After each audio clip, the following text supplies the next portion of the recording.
पढ़ रहे हैं हम बाह्य आक्रमण एवं आत्मसातीकरण और इसके अंतर्गत हम शक शासक रुद्रदामन के बारे में जानकारी प्राप्त कर रहे हैं।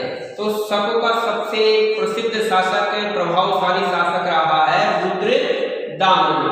तो इसके विषय के बारे में जानकारी का हमारा मूल स्रोत है जो जूनागढ़ अभिलेख है और जूनागढ़ अभिलेख जो स्वयं रुद्रदामन के द्वारा लिखित है, संस्कृत भाषा का एक बहुत बड़ा अभिलेख है। और यह अभिलेख जो गुजरात प्रांत का सौराष्ट्र इलाका है, गिरनार की पर्वत श्रृंखला है, गिरनार की पर्वत श्रृंखलाओं में जूनागढ़ अभिलेख स्थित है। और जूनागढ़ अभिलेख से हमें रुद्रदामन के जीवन के बारे में जानकारी प्राप्त होती है। तो जयदमन का पुत्र था रुद्रदामन, जिसका शासनकाल लगभग 130 ईस्वी से लेकर 150 ईस्वी तक का शासनकाल माना गया है। और यह रुद्रदामन जो शकों का सबसे प्रतापी, सर्वश्रेष्ठ और प्रभावशाली शासक रहा है। जैसा कि कल हमने देखा था कि जो शकों की 5 शाखाएं थी और उन 5 शाखाओं से मुख्य रूप से नासिक और उज्जैन शाखा के शक प्रसिद्ध रहे, उसमें से भी उज्जैन शाखा के शक सर्वाधिक प्रसिद्ध रहे।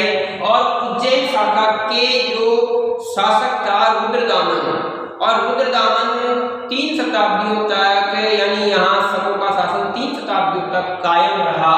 तो उज्जैन का था रुद्रदामन और इनका व्यापार जो समुद्र मार्ग से होता था और आर्थिक समृद्धि के कारण इनकी आर्थिक समृद्धि शकों में रुद्रदामन की आर्थिक समृद्धि बहुत सर्वश्रेष्ठ थी।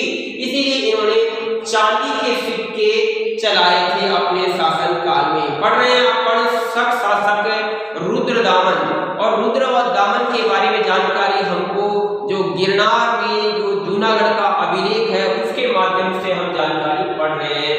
और जूनागढ़ अभिलेख जो शक संवत 72 में लिखा गया था, जो 150 ईस्वी कह सकते हैं हम, यानी शक संवत 72 अर्थात 150 ईस्वी में संस्कृत भाषा का यह लेख जो रुद्रदामन के द्वारा लिखा गया था।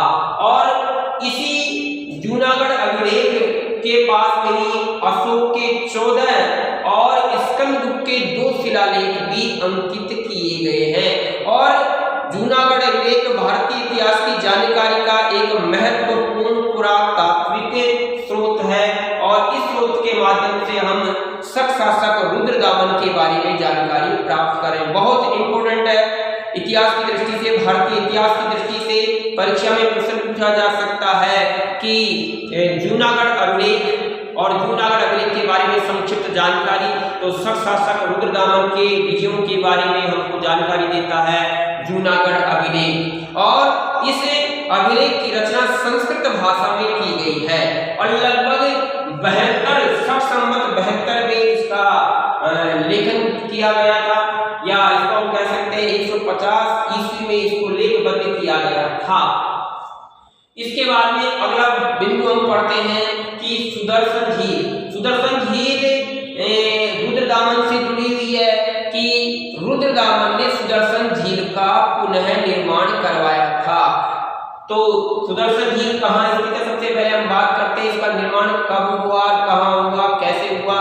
तो सुदर्शन झील का निर्माण मौर्य काल में, सम्राट मौर्य वंश के राजा चंद्रगुप्त मौर्य के शासनकाल में जो सौराष्ट्र प्रांत का गवर्नर थे, सौराष्ट्र प्रांत के गवर्नर थे पुष्यगुप्त, और उन पुष्यगुप्त के सानिध्य में यह सुदर्शन झील जन कल्याण हेतु अर्थात सिंचाई के लिए यह झील का निर्माण हुआ था। निर्माण हुआ चंद्रगुप्त मौर्य के काल में, और सौराष्ट्र प्रांत में गिरनार की जो पर्वत श्रृंखलाएं हैं वहां पर यह झील बनाई गई थी और जन कल्याण हेतु ये झील का निर्माण करवाया गया था। लेकिन जो जाकर के बाद जाकर के अतिवृष्टि के कारण यह झील टूट गई थी और झील के टूटने के बाद में शक शासक रुद्रदामन के द्वारा इस झील का पुनर्निर्माण करवाया था। और जब इसका रुद्रदामन ने पुनर्निर्माण करवाया था उस समय जो सौराष्ट्र प्रांत का गवर्नर था वह था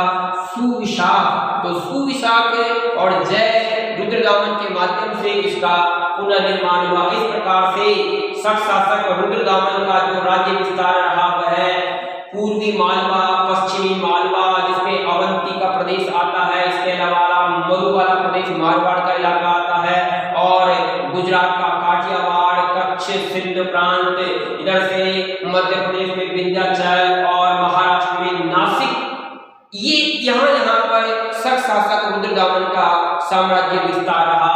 और इससे पूर्व बात करें हम तो यह राज्य उस समय गौतमीपुत्र सातकर्णी के शासनकाल में था। तो रुद्रदामन ने गौतमीपुत्र सातकर्णी से यह साम्राज्य छीना था, जीता था। इस प्रकार से हम बात कर सकते हैं कि शकों का सबसे प्रतापी शासक रुद्रदामन रहा। और रुद्रदामन की दो महत्वपूर्ण बात आज हमने पढ़ी है भारतीय इतिहास के अंतर्गत। एक तो जूनागढ़ अभिलेख, जिससे हम भारतीय इतिहास की महत्वपूर्ण जानकारियां प्राप्त कर सकते हैं, और दूसरा सुदर्शन झील। सुदर्शन झील से यानी सुदर्शन झील का पुनः निर्माण रुद्रदामन के काल में हुआ, और निर्माण जो हुआ चंद्रगुप्त मौर्य के काल में हुआ था। तो दो महत्वपूर्ण बातें, सुदर्शन झील और जूनागढ़ अभिलेख।